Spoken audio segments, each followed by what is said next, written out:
So if someone were to say to me from absolute ground zero, how to get rich, the first thing I would say you should do is develop a phone addiction. And you should develop a phone addiction, but you should refuse to consume content and only create content. I'm on my phone. You see me. I'm always just on my phone, right? I have a phone addiction, but I'm not consuming a bunch of crap, right? I'm producing on my Twitter account. I'm constantly tweeting. Doesn't matter if it's just tweets. Doesn't matter if it's TikToks. Doesn't matter if it's YouTube videos. Produce. Yep. If you spend all those waking hours producing, eventually people will pay attention to you. Yes. And we live in an attention economy. This is the economy we now live in. It's no longer about competence like it used to be.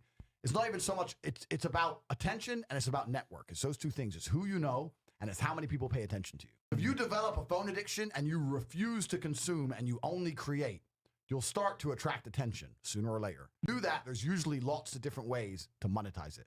So if someone came to me and said, I have nothing, no skills, no money, nothing, and I had to get rich, I'd say that's what you should do. You should get a phone, and develop a phone addiction, and you should start to create. You have to create things in the world we live in. You have to create things. When you create things, you'll get attention, and you can always find a way to monetize attention.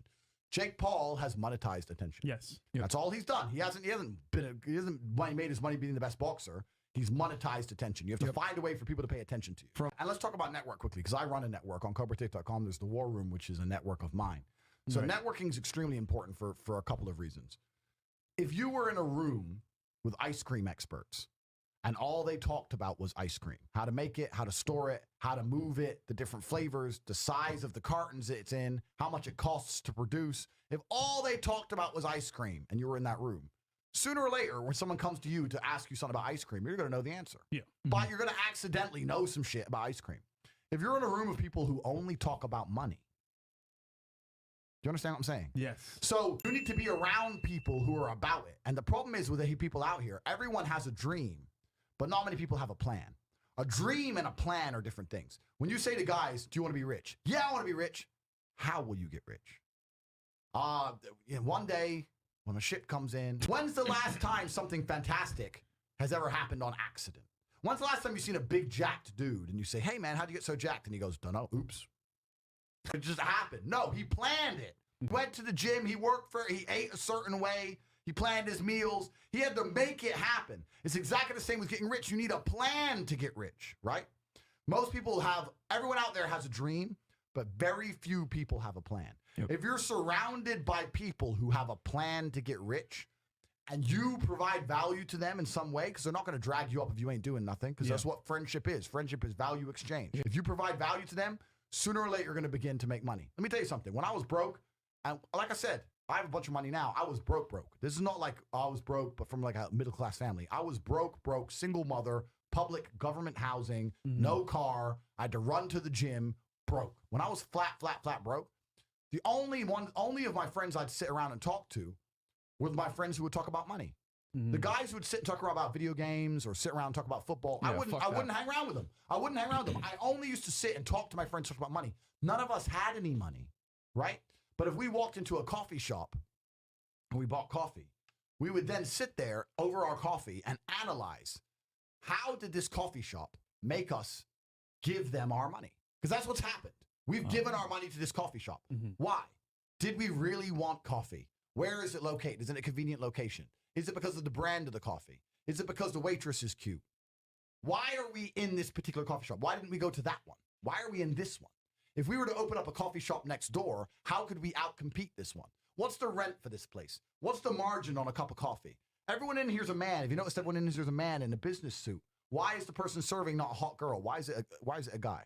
Do they sell sandwiches? Do they sell cake? Like, start to actually think. Think about the money. And then if you do that every single time you spend money on anything, you're going to end up realizing there's tons of gaps. There's gaps in the market everywhere. You'll start to sit there and go, you know what? I could open up a coffee shop right next door to this fucking coffee shop. Change this, this, and this, and murder this place. But people don't think about it. People just give their money away all day, and it never even crosses their mind about how they were convinced to give their money away, you know? Because if you want to get rich, you're not the Federal Reserve. You can't create money from the sky. You need to convince other people to give you their money. So every time you give your money away, work out why. You know, so you need to be surrounded by people who think this way. You need to adopt this attitude. I've always had it even when I was poor. You need to start to realize that the traditional methods of creating wealth, which are advertised to you, are a scam. The idea that you can just work really hard, save up, get a mortgage, and in 35 years pay the house off, and then you'll be rich. That's not real. That's what your parents did, right? The average cost of a house during your parents' era was like 4 times the wages or 5 times the yearly wage or something. Now it's completely out of control. Yeah. Patience is another thing I'll make a big point. Patience is a huge enemy to getting rich. I don't care what these Gary Vee and these dorks, because Gary Vee's a nerd. Gary Vee's a nerd, right? He may have some money, right? But if I were to grab him by his neck, hey, bro, you got to be really tough and you got to really work hard. Shut the fuck up. When all these dorks are talking about patience is what they tell the slaves to convince the slaves to keep being slaves. That's what it is. If I was in charge of the world, right? And I had a working class of slaves, which is what the working class is. I don't use that word slaves unironically, right? You're slaves, and I'll tell you why. If I can create something from thin air, and I can create unlimited amounts of it, and I can make you give up your life for this thing, you're my slave. If I could create dollars from thin air, unlimited amounts, and I can make you sacrifice your life, and make you sacrifice your life for a tiny percentage of what I can create from thin air, you are my slave. Because even if you say no, I'll say, I'll give you some more. Oh, okay. Oh, here's some more of the free thing I make. Here, go do it. Go clean the streets, idiot. You're a slave, right? So the slaves, what they do to keep the slaves being slaves is they advertise patience. Don't worry. Here's what you do. You go to school, you go to college, you go to university, you get in debt, you get a mortgage, you get in more debt. You work really hard.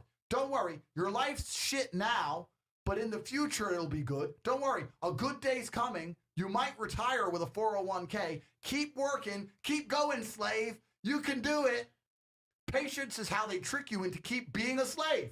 I turned myself from no money to my first million in 2 years to 30 million 3 years later.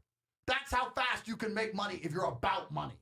If you're about it, right? So I've never believed in patience. You got to forget the patience. You got to forget the people who don't forget the people who aren't about money around you. It's got to be all you think about, all you talk about. You got to start producing. You got to start attracting attention one way or another. And if you do all those things, you will start to make some money.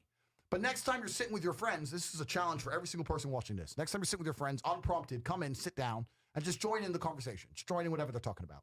And after about 20 seconds, sit and think, this is bullshit. This is not going to make any of us rich. They're talking about this, that, this bitch, fucking football game, this guy. This is not going to make any of us rich. Nonsense.